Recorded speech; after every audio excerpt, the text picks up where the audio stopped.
I'm under your bed.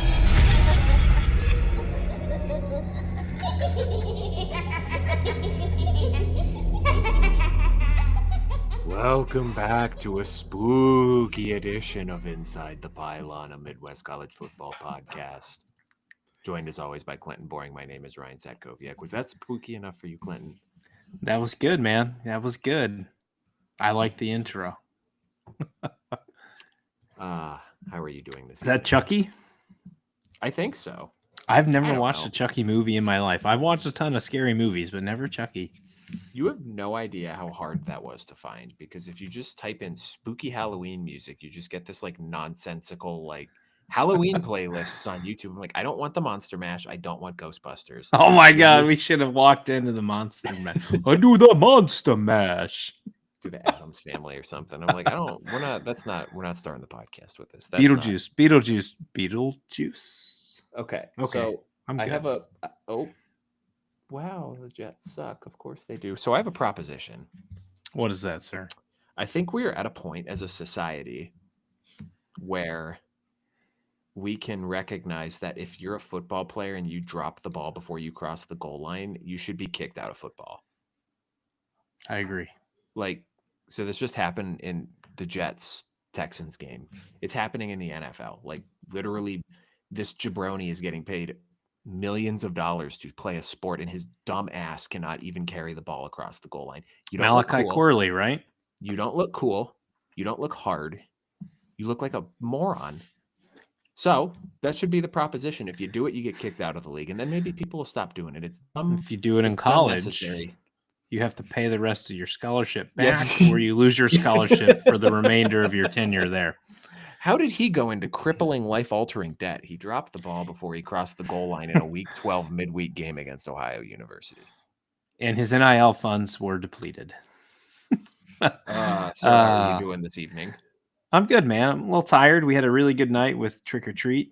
It was supposed to rain a little heavier than it actually did, but we just had some light rain to some sprinkles, and we got to the point at about 45 minutes in. My 4-year-old looks at me and says, "Daddy, I'm tired. Can we be done trick-or-treating soon?" I was like, "Sure, man. Whenever you're ready. I'm really freaking hungry. I'd like to go home and eat." And then we proceeded to go another 30 minutes. But we were home and done by 7:30. He wanted to hand out candy to a few kids, and then Leah and Owen finally got home because we got separated, and then we came home and chill. So I'm ready, man. It was a good night trick-or-treat. A lot of fun. We have so much freaking candy. Oh my God. I'm going to be a diabetic by the end of next week. How are you, Mr. Ryan? I had a giant Chipotle burrito for dinner, so Ooh. I'm feeling...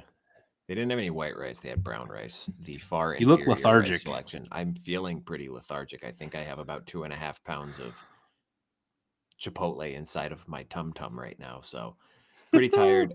I've been staying up too late this week, waking up early, so just not a lot of sleep. Not getting a lot of sleep this weekend. It's just whatever. That's where we are.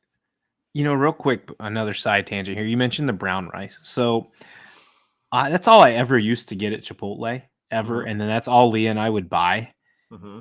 And then they didn't have brown rice one time. So she got white rice, and it was amazing. And now that's all I eat Life-changing. is white rice Mhm. here, Chipotle, or jasmine rice. Jasmine rice, is also very good. Also very good. Also, Yes, yeah, but brown rice. Brown is not rice can kiss my ass. I'm not It's eating not that good. anymore. It's like No, and it's crunchy. like You hard. want Yes, crunchy absolutely. brown rice. I want, No, I I want want my rice rice because soft. soft and fluffy rice. I find it ironic on this weekend, the weekend that daylight savings time ends and we get an extra hour of sleep, Clinton. The latest Saturday night start this weekend is 8 p.m. There are no late night games this week. Pretty crazy. That seems wrong. Is that just something they do every year with November, or am I missing something? I think it's just because they don't have the TV inventory to do the late Saturday games. Yeah, I don't certainly know. possible. I mean, like, we got a Big Ten matchup this week between noted Big Ten teams, Washington and USC. That seems like it could have been a very good late night game. I don't know. Yeah, or another banger Friday night, 11 p.m. Eastern time. Yeah, something like that. That was nonsense last week. Anyway, we're live on YouTube again. If you're watching us on YouTube, you know where to find us. If you're listening in the podcast feed, subscribe to that YouTube channel at ITPCFB. And conversely, if you're following along on YouTube, make sure you are following the podcast feed on Apple, Spotify, or wherever you get your shows. We're at Inside the Pylon, a Midwest college football podcast there.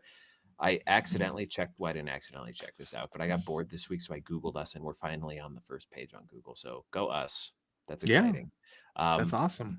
And also make sure you're following us on the Twitter as well at ITPCFB as well. There you can interact with the show, chat with us. We'll post all of the links there. You'll never miss anything. One-stop shopping for all. You can find us there on Instagram too, but Clinton doesn't post anything to Instagram anymore. Hey, I do on an occasion. I'm sorry. I posted this week. What are you talking about? I don't know. I don't go on Instagram enough. That's a lie, but whatever. I don't know anything about the algorithm or whatever. Doing my best, posting those reels. It's another week 10, Clinton. Some big games this week. Some not so big games this week. Picks of the week.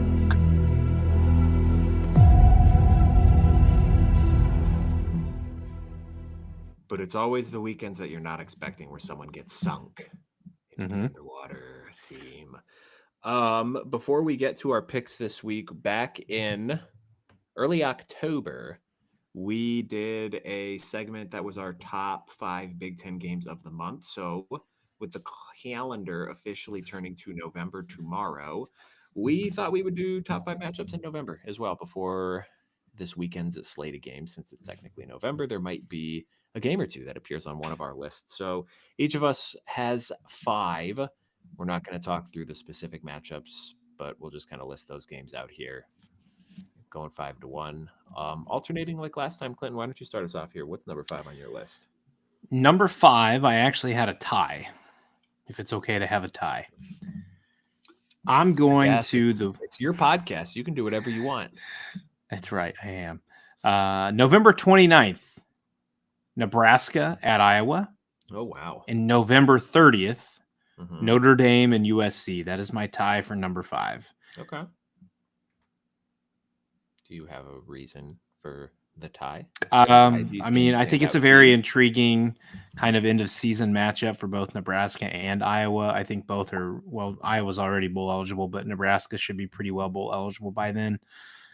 Iowa's defense looked back in shape last week, so I think it's kind of maybe a final hurdle for a 2024 season for Nebraska, or a season of improvement. Notre Dame, USC, I'm just intrigued. I expect Notre Dame to only have the one loss rolling into that game, and we'll see if USC can muster something up to clip them. From your mouth to God's ears, Clinton. Number 5 on November 23rd, I have Penn State at Minnesota. So my rationale for this one is depending on what happens with the Gophers this weekend. They very well could be 7-3 heading into this matchup. The weekend before they play Wisconsin, which, I mean, Minnesota's got a pretty tough schedule. But if the Gophers are able to win out, Clinton, that would be a 9-win season for them, which would be pretty good. From the Penn State side, their schedule after this weekend is not particularly great. They should all be wins for the Nittany Lions if this team is what we think they are. However, if we're looking at roadblocks the last 4 weeks, potentially, I would argue, and I don't think that it's really much of an argument, that this is definitely the biggest remaining roadblock. Minnesota could be a pretty tough place to play late November. Probably going to be pretty cold there. And if Penn State happens to lose this weekend, depending on what happens elsewhere, a loss to Minnesota, particularly that late in the season, it could be a loss that sinks your playoff hopes. So I think that has potential to be a spicy game. Obviously, it depends on results elsewhere. If Penn State wins this weekend, then, I mean, it's whatever the rest of the way. They're pretty much a lock at that point. Yep. Okay. What do you have it for? Number 4, Oregon travels to the Wisconsin Badgers on November 16th. That's my number 4 as well.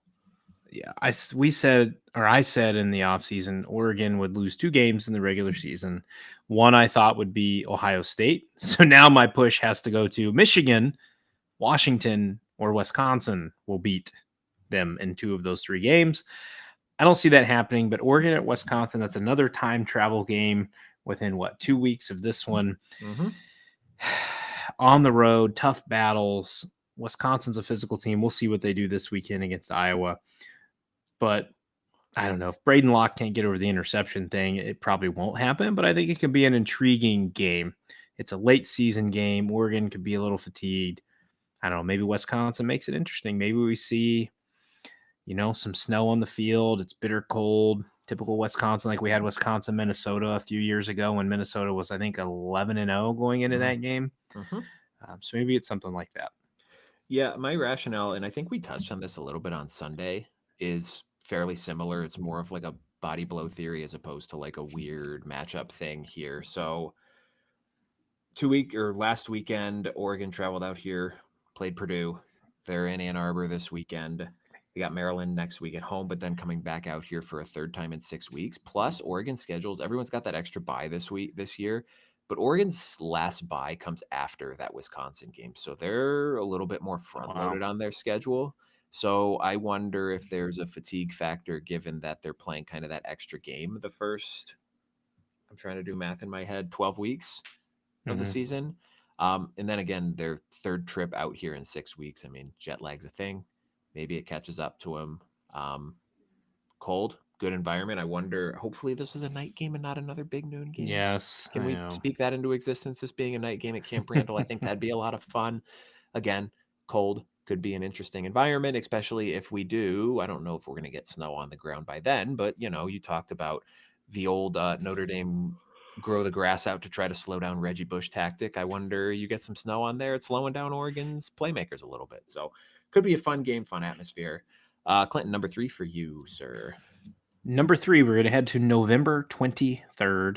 Probably another big noon game, irrelevant with what happens Ohio State, Penn State this weekend. I still think it's big noon. Indiana at Ohio State, November 23rd. Interesting. Hoosiers, most likely, I would assume, are still undefeated at this point. For my own rooting interest, hopefully Ohio State's 1 loss. But if there are 2 losses at this point, your season's now on the line. Mm-hmm. If you lose another game, you're out of the playoff. 10-2, Ohio State carries enough that you're in. Because, again, you're going to beat a highly ranked Indiana, win over your arch rival. I don't care if they're 6-5 coming into that game. It's still a big win over your rival. But if Ohio State's sitting there with 2 losses, your last 2 games of the season mean everything, because if you lose one, you're done.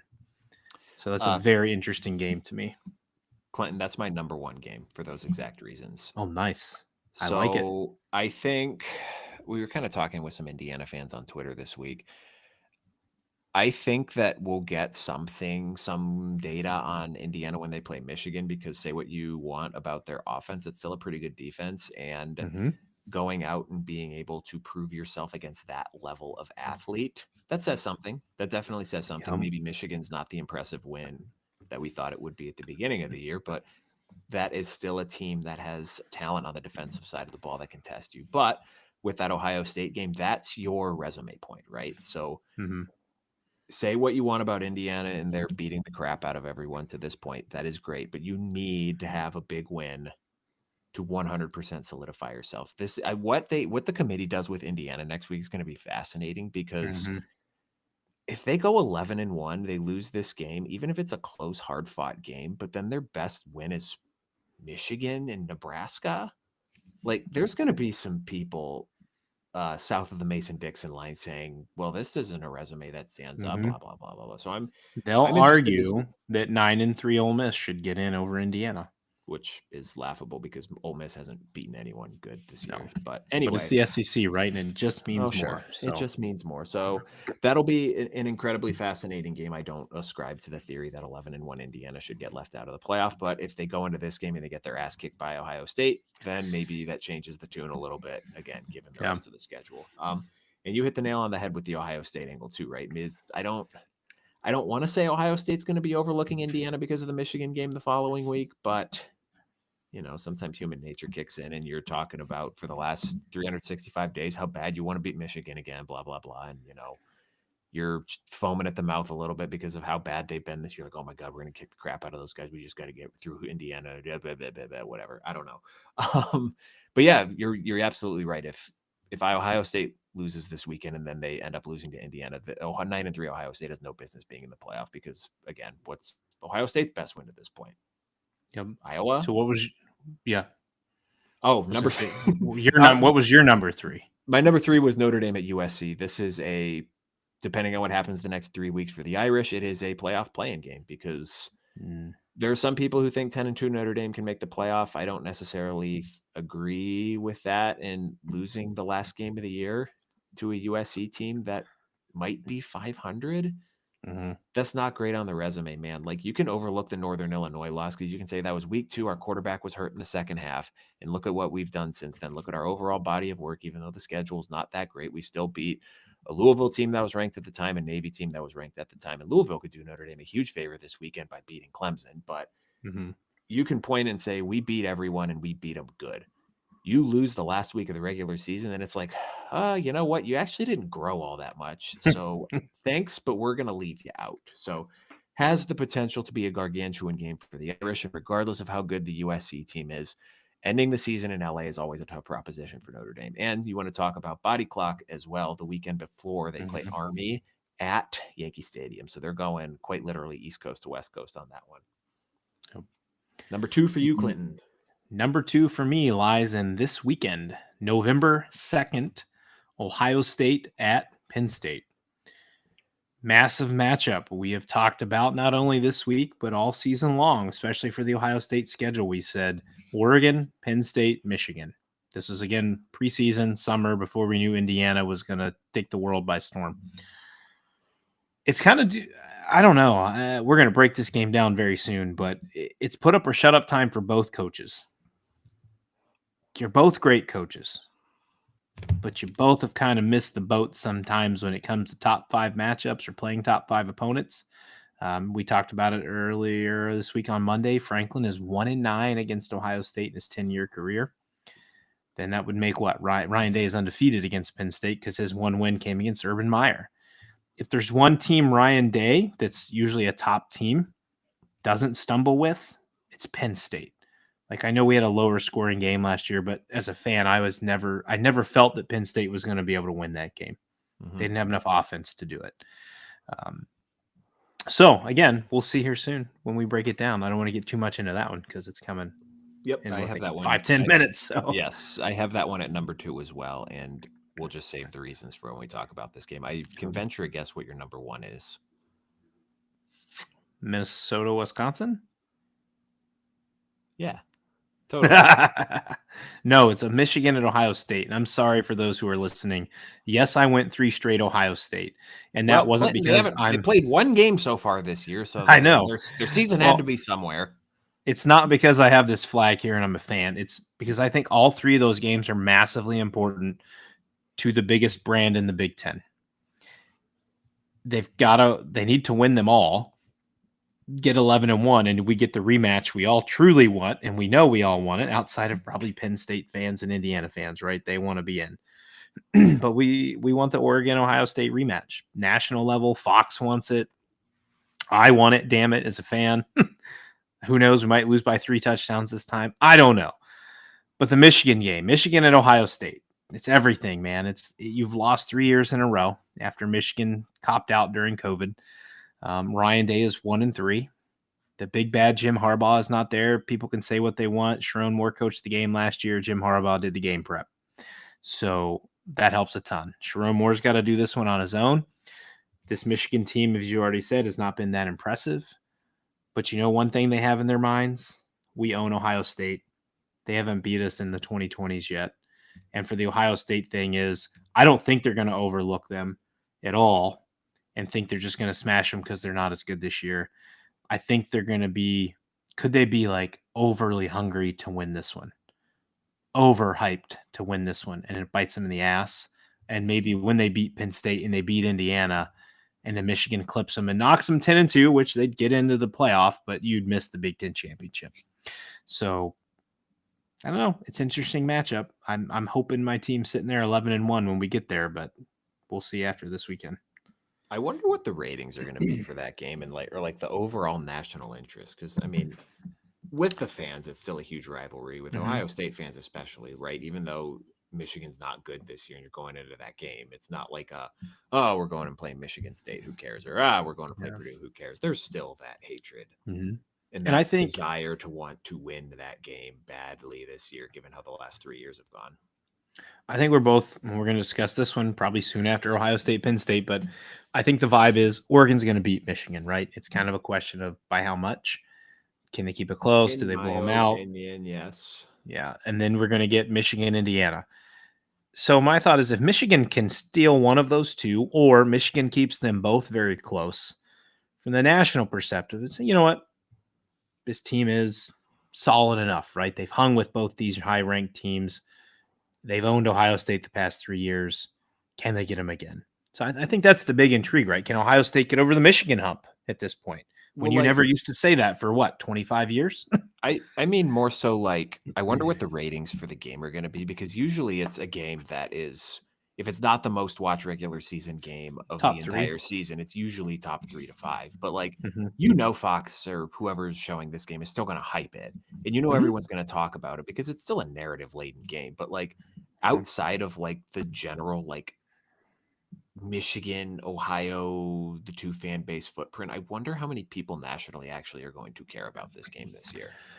I think they will for a half, and they'll decide at halftime. If the game is close, whether it be Michigan's down a few or they're leading, I think they hang around. If Ohio State blows their doors off in the first half, I think it's over. I think it's going to go the other way. I think people are, well, I don't want to necessarily say that because, again, it's Thanksgiving weekend and maybe people are with families watching TV it's already football, and not doing anything. But I honestly could see it going the other way, where people are like, I don't really care about this. And if it's close at halftime, they're like, ooh, you know what? Maybe we'll check it out versus, oh, well, it's already 28-0.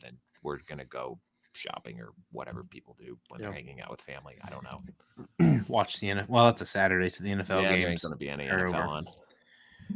Okay. Well, let's talk about the big one this weekend, 12 o'clock on Fox.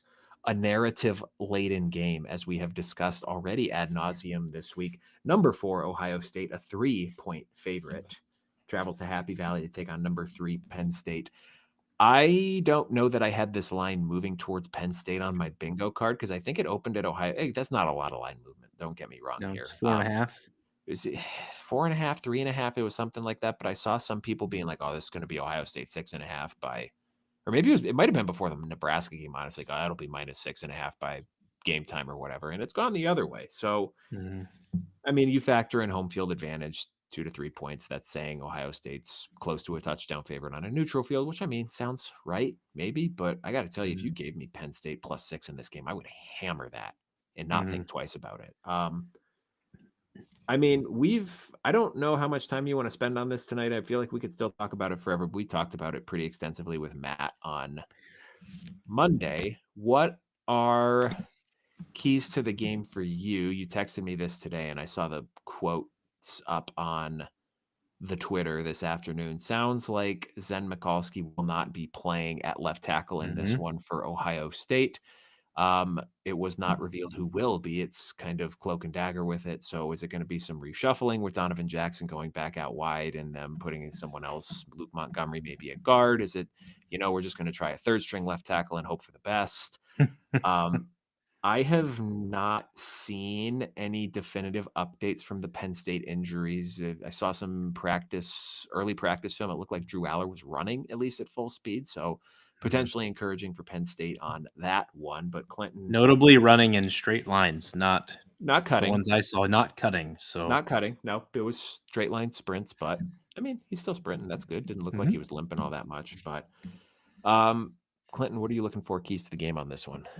One other injury update came out last night at the Woody. Lathan Ransom is practicing full this week. Very small limp left, and he is expected to play. That does not mean he's going to play every single snap that he normally would, but he's expected to go for Ohio State Saturday against Penn State, which is huge when you get your 4th year or 5th year senior safety back, who is one guy on this defense in addition to Caleb Downs, who brings the juice and wants to hit people.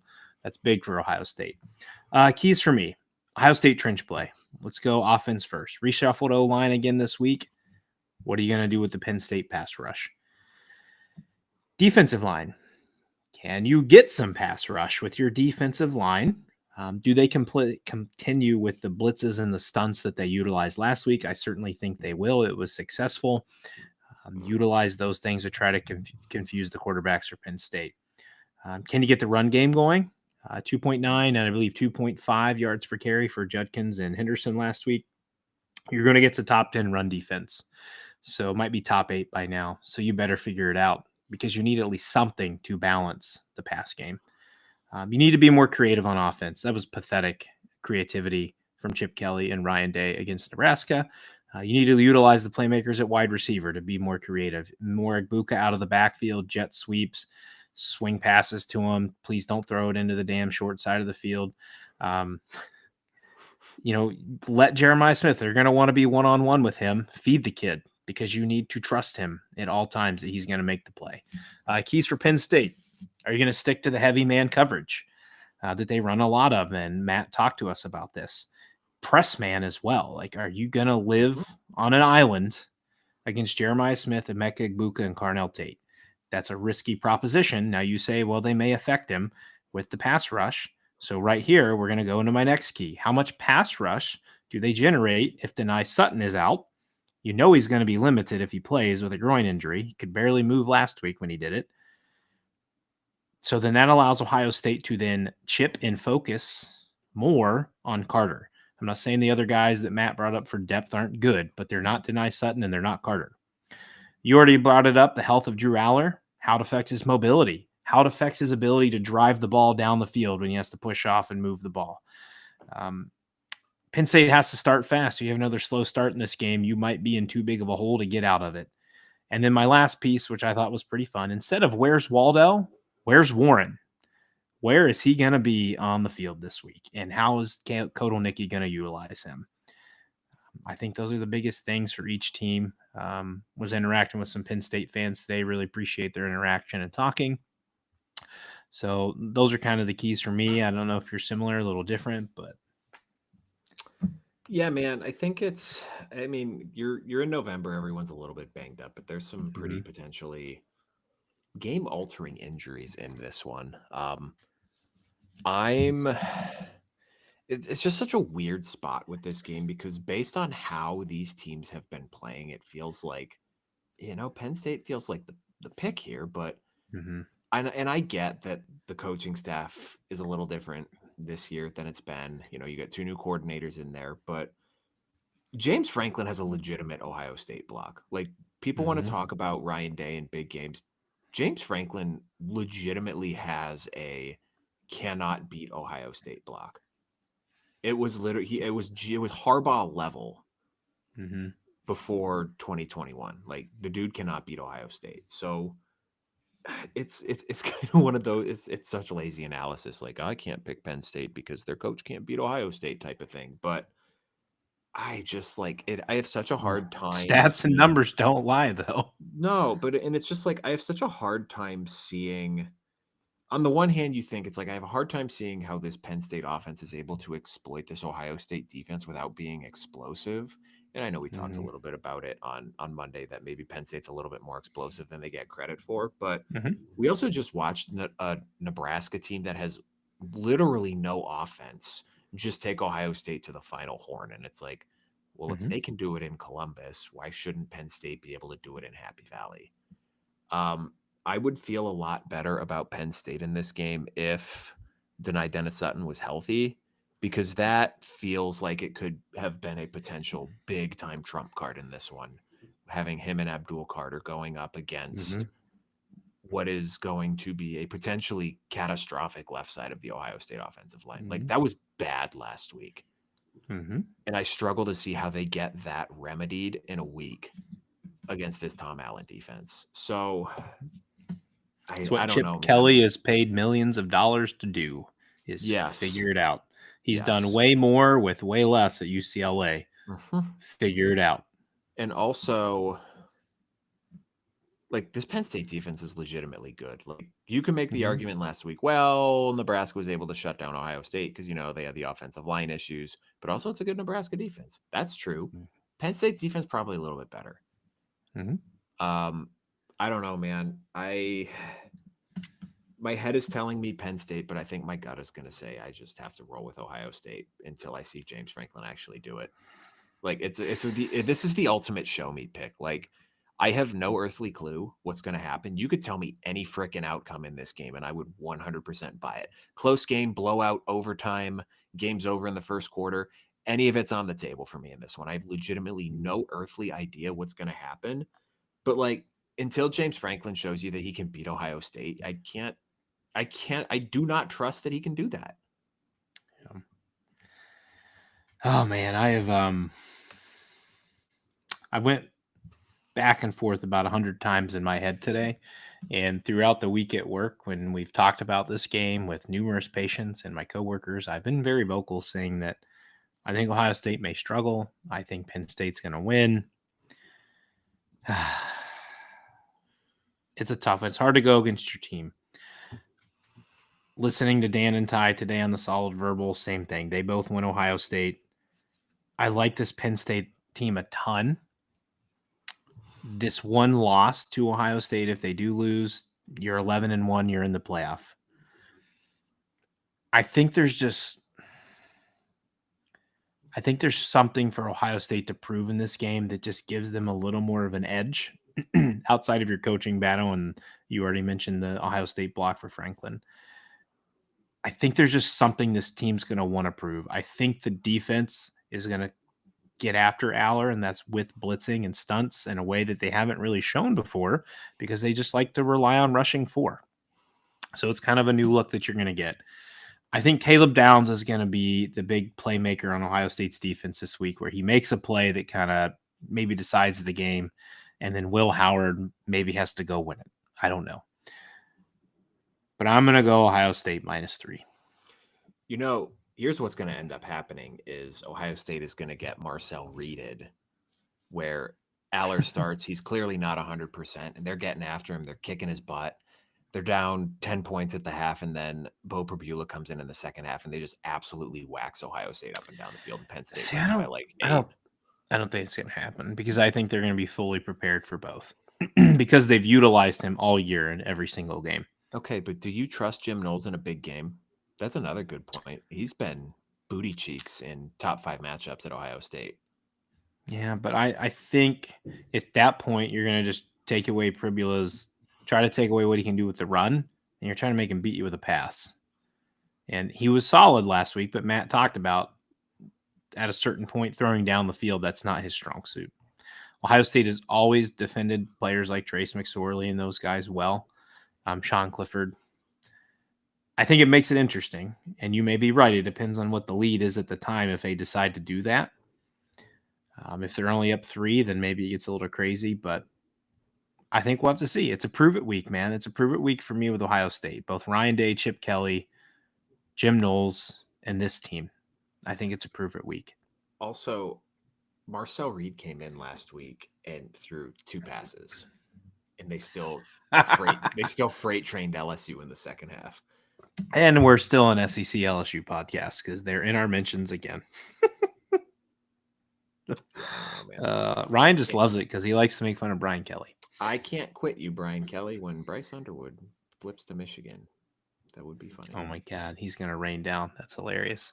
3:30 CBS, a game that I think we both had circled highly on our anticipated matchups preseason. That is now a jag, just another game.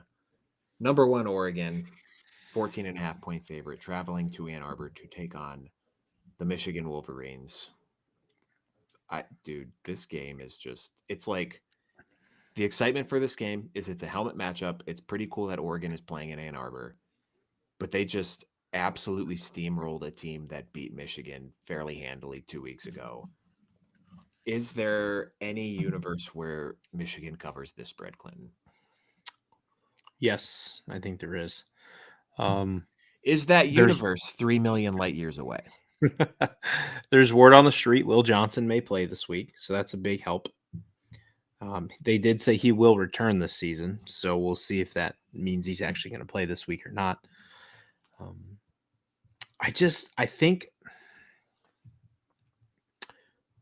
we haven't seen Oregon's offensive line be challenged by a defensive line of this caliber yet since they made the offensive line improvements and gotten healthy.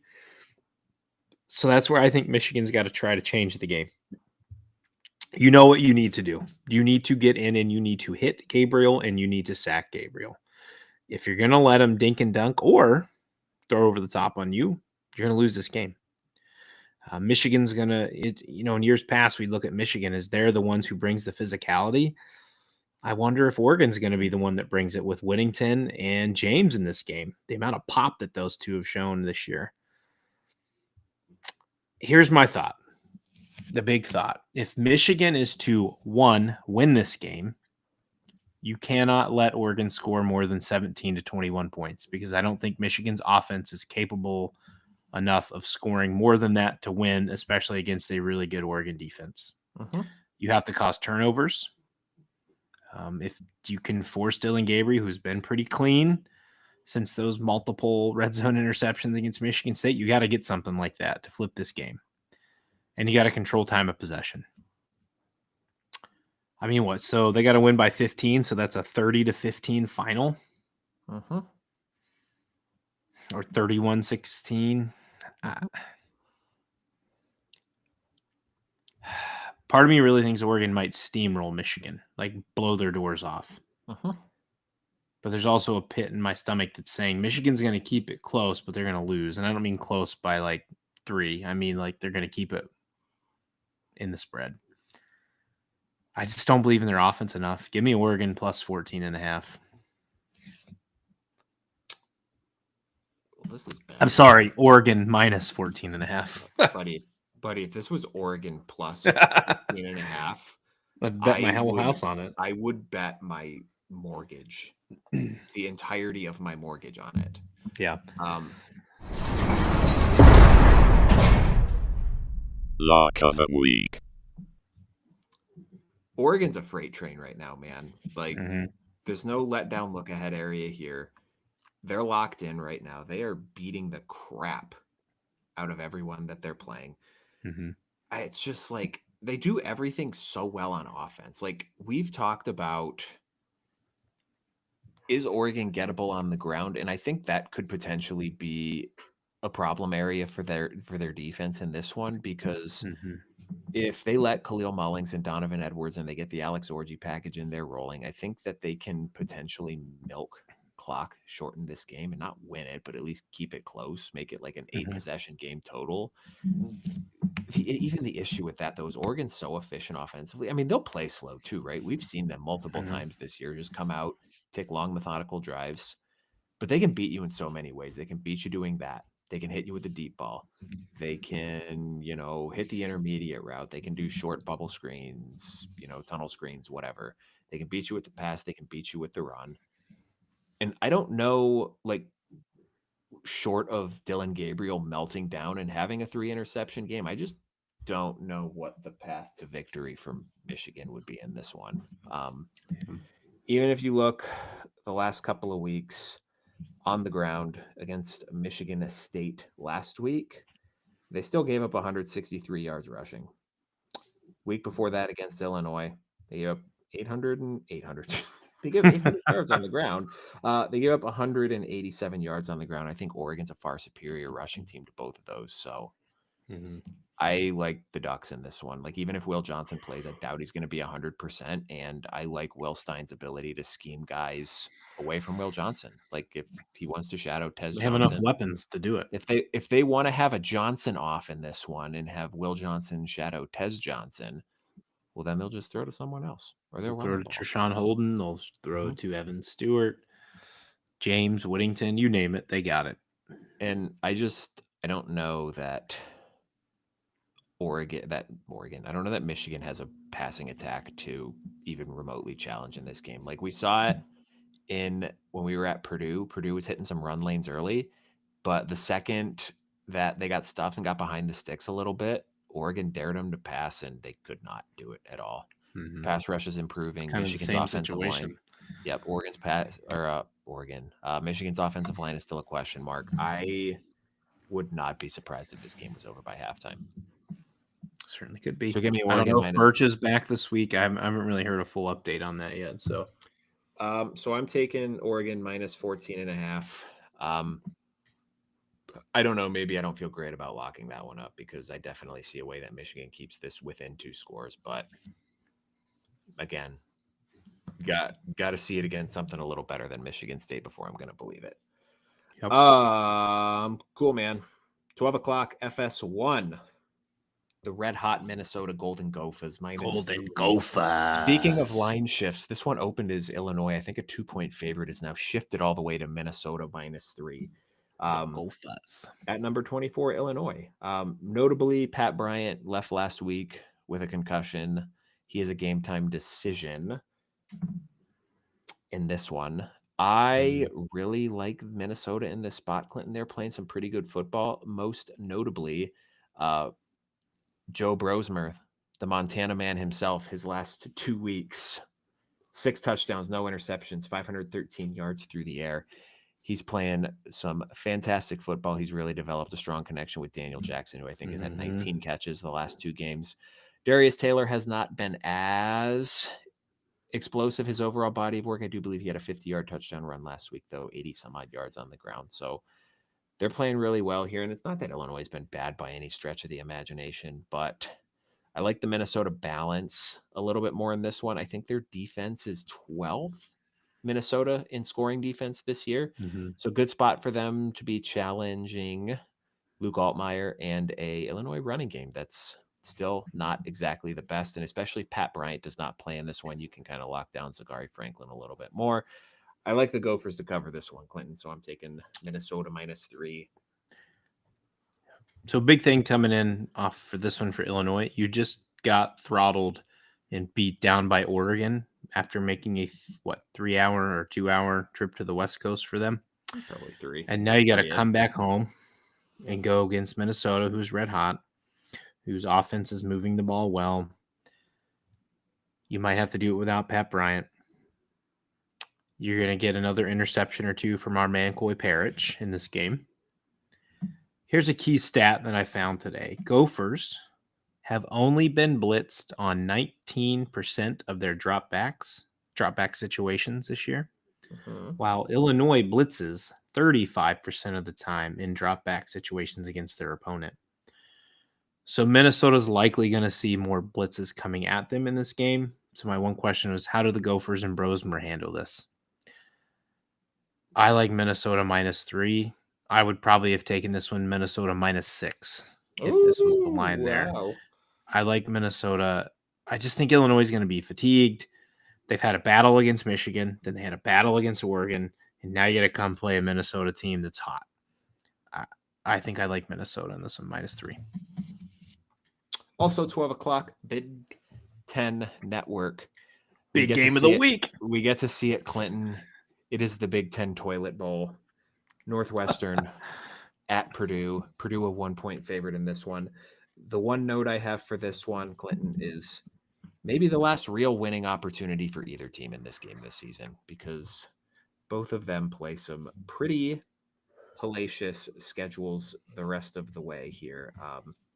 Well, they each get Ohio State the next 2 weeks. So yes, so Northwestern after this game, their last 3 are Ohio State, Michigan, and Illinois. Purdue, their last 3 are, well, actually their last 4, apologies, are Ohio State, Penn State, Michigan State, and Indiana. Ouch. That's not good, buddy. That's pretty bad. So man, it's just it sounds like Hudson Card's going to play. It sounds like there's going to be a 2-quarterback system, and you know how that goes. They feel like they're the same quarterback too. Like they both can run. I mean, maybe Ryan Brown's a little bit better runner than Hudson Card is, but it just it doesn't feel like there's that much of a difference between them to get a 2-quarterback system. And you know, Northwestern's offense has been bad the last 2 weeks after I sung their praises before that. It's your fault, Ryan. You ruined them. I'm sorry, Wildcats fans. I jinxed you.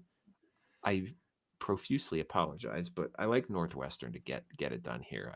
I trust Jack Lausch a little bit more than whatever Purdue's trying to do at quarterback. And I think Northwestern's defense is just a little bit better than Purdue's defense, which is not good at all. It's just not good defense. Yeah, not saying a lot. So Give me Northwestern in this one. In a game that is pretty much an even split, right? A -1. You think both teams are the bottom two of the Big Ten with the toilet bowl. I trust the team that plays more consistent defense. I know they just got 40 hung on them last week by Iowa, but Purdue does not have Caleb Johnson, or do they have Brendan Sullivan, who used to True. play for Northwestern. Mm-hmm. I like Lausch better in the quarterback scenario, and I like David Braun better in the head coaching scenario. So if you're going to give me those three key pieces, I'm taking Northwestern +1. Plus, you're giving me the point, so I'm going to take Northwestern. Yeah, And Purdue has a bad sound system, so there you go. Yeah. So Purdue wins by a point. We both at least pushed. 3:30 on Peacock. the cock. Number 13. I just scared my dog. She was sleeping Number- peacefully next to me. Poor Number thing. 13. Sorry, Lola. Number 13, Indiana. An 8-point favorite against Michigan State in this one. It is confirmed about 45 minutes before we went live today. Curtis He's Rourke is back. back. He will be starting. He's been taking most of the Oh, first you. two reps Oh, this yeah. week. So I wrote these numbers down before I saw that Curtis Rourke was playing because I thought this could have gotten potentially intriguing. Michigan State's defense is actually pretty good, which is, at least statistically, which is remarkable considering they've played both Oregon and Ohio State Mhm. this year. They are 28th in pass defense in terms of yards per game. They're 44th in rush defense, 23rd in total defense, and 37th in scoring defense. So that, I was hypothesizing, could potentially give young Taven Jackson some issues. But if Curtis Rourke is playing in this game, if he is fully healthy and good to go, I mean, you got to roll with the Hoosiers, man. We're at a point with these guys that you just got to say that they're going to keep covering until they prove otherwise, because it's literally all they've done this year. They have not won a game by fewer than 14 points this season. Mhm. And I feel a little, it's just like, I still don't, it entirely depends what Aiden Chiles shows up. Because if we get the one that showed up against Michigan last week, Indiana wins this game going away. But if we get the one that showed up the couple weeks before that, then maybe Michigan State can make this potentially interesting. But again, Indiana still has a pretty good defense too. Turned the game around last week. That big pick six early helped set the tone against Washington. So give me the Hoosiers, Clinton. Easy peasy. This is a very easy pick for me, especially with Rourke back.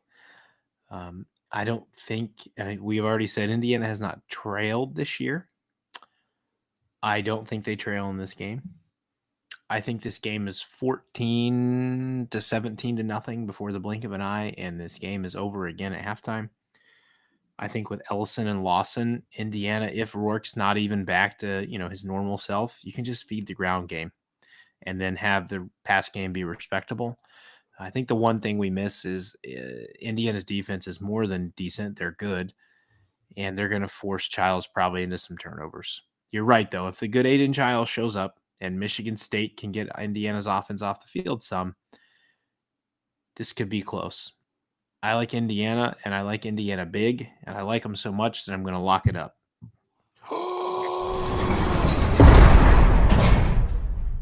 Lock of the week. Give me the Hoosiers, baby. -8. You heard it here first. If Indiana does not cover this spread, Clinton, curse them. Clinton the lock killer. Clinton the lock killer. 3:30 Big Ten Network. UCLA traveling east to take on the Huskers. Big Ten Nebraska. Network's got some bangers this week. The bangers only on the Big Ten Network. Yeah, their nightcap is a banger too in this one. Nebraska, 6.5-point favorite in this one.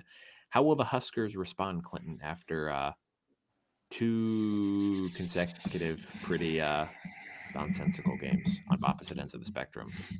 Yeah, I mean, you got obliterated by Indiana, but you gave Ohio State a game, which everyone's happy about, right? You still have a top 10 defense, but you also just played Ohio State for 4 quarters, where it's not like they blew you out and you could cash out in the third quarter. You had to fight them for 4 quarters. UCLA's kind of proven that they're a stout, pesky team. They don't just go away. Nebraska's offense is pretty average at this point. They have horrible play calling. UCLA's defense is pretty sound. if I see Nebraska run like 15 screen passes again in this game, I'm going to fire their offensive coordinator. Those are the worst calls I've ever seen. Thank God you called them because you might have cost your team an upset win last week because of that. However, I still think Nebraska's defense is good enough to kind of slow down and beat the UCLA offense. Give me Nebraska give me UCLA plus 6.5, but Nebraska wins. Because good teams win, great teams cover, and UCLA, I think they've only missed once this year, right? Oh, they probably missed more than once. I still like UCLA to at least get in there, but Nebraska wins. Nebraska gets bowl eligible this week. It's such a UCLA. I got a tough read on UCLA this year because they were covering early. We hopped on their bandwagon against Minnesota, and then they blew it late. But boy, Ethan Garbers was really good last week, and I get it was Rutgers, so maybe it was a little bit of an Poor aberration. Rutgers. Maybe just a little bit of an aberration. Last week, 2 weeks ago. 2 weeks ago. Sorry, I don't know. Time is a USC fans are now insulted, Ryan. Those of them that are left. Yeah, all 5 of them left here. They're celebrating World Series now. They don't give a shit about USC football. Yeah, bingo. They're going to be riding that high for the next however many weeks until the Rams make the playoffs, whatever. I'm rolling with Nebraska in this one. I'm not entirely going to buy the UCLA offensive renaissance yet because it was Rutgers, and also they gave up a buttload of passing yards to Ethan Kaliak-Manis last week. So if that Rutgers offense can put 32 on you, 2 weeks ago, whatever. The last time they played a football game, they gave up 32 points to Ethan Kaliak-Manis and Rutgers. And if that Rutgers offense can do that to UCLA, I venture a guess that Nebraska probably can at least put 24 on you. And I struggle to see UCLA scoring more than 14 in this one against this stout Nebraska defense. So we're going to break serve here, Clinton. I'm going to go with the Huskers. We disagree. Yeah, so if Nebraska loses, Huskers fans, you can yell at me. Kick Ryan in his ass. Yep, apologies. 7:30 NBC. The battle for the Heartland Trophy, Clinton. Wisconsin, a 3-point underdog traveling to Iowa in this one. The big news of this, we get Brendan Sullivan starting. Cade McNamara out with a concussion this week. Steal my Caleb Johnson rushing yards. I'm going to punch him in his face. Cost me a fantasy win. Listen, I don't know if it's the rushing yards. It might be the rushing touchdowns. You get a little zone read in the red zone. That'd be worse. They looked much improved on offense last week after Brendan Sullivan came into the game. Albeit against a okay defense, but yeah, you know what? Listen, with Iowa, we're taking the wins that we can get here. They looked good, and I like Iowa to cover the spread here. Home game, rivalry game. A little bit of a letdown for Wisconsin after the Penn State loss last week. And I think that with Brendan Sullivan, maybe they're running a little bit more of the offense they want to run that they couldn't have run with Cade McNamara because he's not exactly the most fleet of foot guy. Why the hell didn't you do this earlier? I don't know, man. Maybe it's a Kirk Ferentz thing. I mean, he got in trouble for recruiting Cade McNamara. Maybe he felt like he had to ride him to the death. Idiot. Freaking idiot. Gosh. Wait a minute. Dang it. I don't have any of my sounds ready here. I need to, there's got to be a better way that I can organize this soundboard here. Dude died in a hang gliding accident. What an idiot. I did have some. Give me Iowa -3. Yes. I have some fun, quick stats to throw out there about the Heartland Trophy. The all-time series, 49, 46, and 2 to the Wisconsin Badgers. The longest win streak in this series is 10, and it goes to the Iowa Hawkeyes. The current streak is at 2 to the Iowa Hawkeyes. The last 10, Wisconsin is 6-4. And the last 10 at Iowa, Wisconsin is 6-4. You know what? I like Wisconsin. I like Fickle a ton. You just, again, had a 4-quarter battle with Penn State. Iowa's defense getting a little healthier. Braden Locke prone to, at minimum, 1 interception a game. just as Limp Bizkit said, rolling, baby. Caleb Johnson keeps on rolling. Give me the hockey.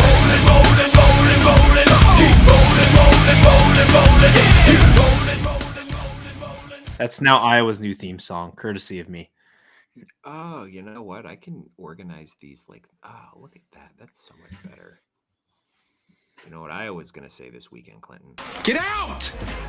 Get out of my house! Get out of this house.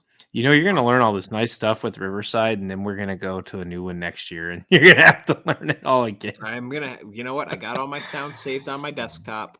We're good. At least we have them. I had to delete all of our old podcast episodes because my hard drive space ran out, but we're good. So if we ever need those audio files again, we're screwed. I think they're saved on Spotify, so we're at least good. Yeah, we'll be on fine. there. Speaking of bangers only, 7:30 Big Ten Network, USC 2.5-point favorite traveling to Seattle to take on Washington. Clinton, this is a very stoppable force meets movable object game. USC is 0-3 in true road games this year. However, Washington has lost 3 of their last 4 games to Ethan Kaliakmanis, Cade McNamara, and Taven Jackson. And only beat Michigan. I was like, what is this? I can't read my own handwriting. And they only beat Michigan. So they've not exactly lost to a murderer's row of quarterbacks here. And say what you want about Miller Moss. He is certainly competent. And USC has a very good offense. Woody Marks has been unbelievable this year. They're starting to get the receivers involved a little bit more. I don't necessarily buy their defense, which seems to be losing people by the week. And Washington has an offense that in theory could take advantage, but they did not look particularly great against Indiana last week.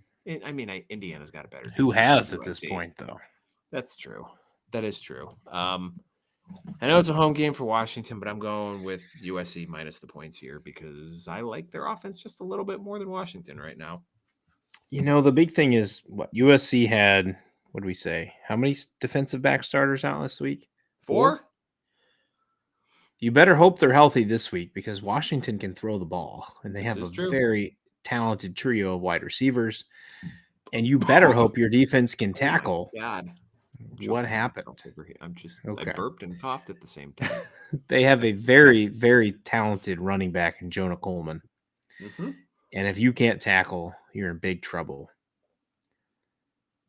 On the flip side, I just don't know if Washington's defense is going to be able to slow down the USC offense. Here's the question, though, Ryan. Okay. You mentioned Woody Marks. Yep. We've talked about phenomenal back. Should be talked about as some of those upper echelon in the Big Ten. Mm-hmm. Will Lincoln Riley actually feed him the ball? Probably not. Or is he just going to be stubborn and do other stuff? I think he's Let's gonna just be give the stubborn kid and the do ball. other stuff. He's the pathway to winning this game. Mm-hmm. So USC is minus 2.5, right? Minus 2.5.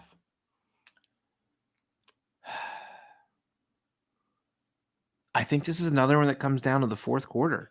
And who do you trust more in the fourth quarter? Lincoln Riley or Jed Fish? USC And if I does have to some go- fourth quarter issues this year.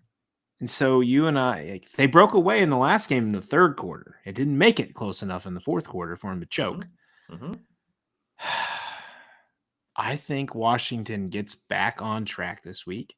You're giving them a plus 2.5 at home, a home underdog with a tough crowd. Will Rogers is a good quarterback. Jonah Coleman's a good running back. And I like their receivers. I don't know how healthy USC's defense is. Give me that. Washington Huskies plus 2.5. Atlanta, we're going. So we differ on 2. Just 2. I'm clawing my way back one game at a time. What are you, 7 games down? Yeah, something like that. I've been just at. If you're listening, listen, if you're still listening to my picks at this point, that's on you. Because I've been bad this year. Yeah, whatever happened to your double down $20 lock of the week stuff? Well, like, what was the last one that I put money on? It was Indiana against someone. Maybe, no, it wasn't Nebraska. I don't know. But Indiana won me a lot of money one weekend. And then I was not particularly feeling my lock of the week the next week. So I just stopped doing that. And it's probably for the best because I probably would have. Hold on. I have this in a Google Sheets thing. I can retrace our steps here and figure out if this would have gone through. Ryan's trying to math. His head's gonna hurt after this. No, it's not that I'm trying to math. It's that I'm trying to go back and figure out when I stopped doing this. Okay, it was Indiana versus Northwestern was the last one that I did. Oh, that's right. And then I lock of the week to Ohio State the next week. And I did not bet on that one because I didn't feel confident in it. And then I locked of the week Purdue against Oregon and lost that one. That was so dumb.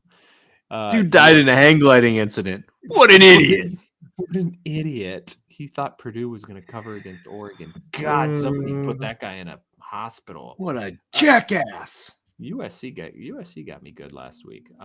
What's my lock? I don't think I've hold on. 1, 2. You locked up Oregon and Michigan this week. Yeah, 2-1, 3-2, 4-2, 5-2, 5-3, 5-4. Yeah, we're 6-4 on the lock of the week this year, Clint. Those are not good numbers. Yeah. So Ryan, before we in this spooktacular episode, 2 things. Spooky. Yes. I want to ask you a question, and I want you to finish the episode with that creepy sound you played at the beginning. So my question to you is, in the spirit of Halloween, what's your favorite chocolate candy? Why do you have to specify chocolate? I don't know, because I feel like we should go chocolate because I'm not looking for the sugary ones like Nerds, Sour Patch. And I posed your favorite chocolate candy question on Twitter today. So now I'm asking you the question. Oh, this is a tough one, man, because Goldfish. Chocolate covered goldfish. No, I like goldfish, but I mean, there's so many to choose from. I think I got it. And we just extended the episode by 30 minutes. Yeah, I know. Ryan spent 30 minutes trying to figure out what chocolate he likes the best. I think I'm going to go Butterfingers. Yeah, get the fuck off my podcast. Jesus Christ. Yeah, you're that trash. No, also, what's wrong with Butterfingers? Listen, College Football Home, if you listen to our episodes, I love you and I enjoy being in the pick'em with you, but don't ever put, what the fuck did he put on here? He said something really weird. I've seen some weird ones today. I saw like Rolos and Milk Duds. What is wrong? Yes, it was Milk Duds. He put Milk Duds on his top 3. What is wrong with some of you people? GTFO, man. No way. And you gave me crap for Crunch Bar. Crunch Bar is 1,000,000 times better than freaking Milk Duds. Yeah, Milk Duds that's weird. Like if you get the Whoopers or the Whoppers or whatever they're called, throw those in the trash too. You shut your mouth. So my favorite, but I like them. Kit Kat. Give me the Kit Kat. Kit Kat's really good. I like Kit Kat. Oh, Garrett Wilson scored a touchdown for you. Yeah. Kit Kat's good. Reese's are good. Three Musketeers are good. I like Crunch Bar. Crunch Bar's my brother-in-law. I posed the same question to our fantasy group today, and he's like, "You know what? One candy I can't believe they still make because it's horrible. Three Musketeers." I'm like, "What an STFU, man! Three Musketeers are phenomenal. They're light and fluffy. They make your heart feel good. Hell yeah! I don't need caramel or nuts in there. No, just give me the nice, light, fluffy Musketeer bar. Quite honestly, I'd rather have the full size one versus just the little mini ones you get. So that way I can enjoy it longer. Yes.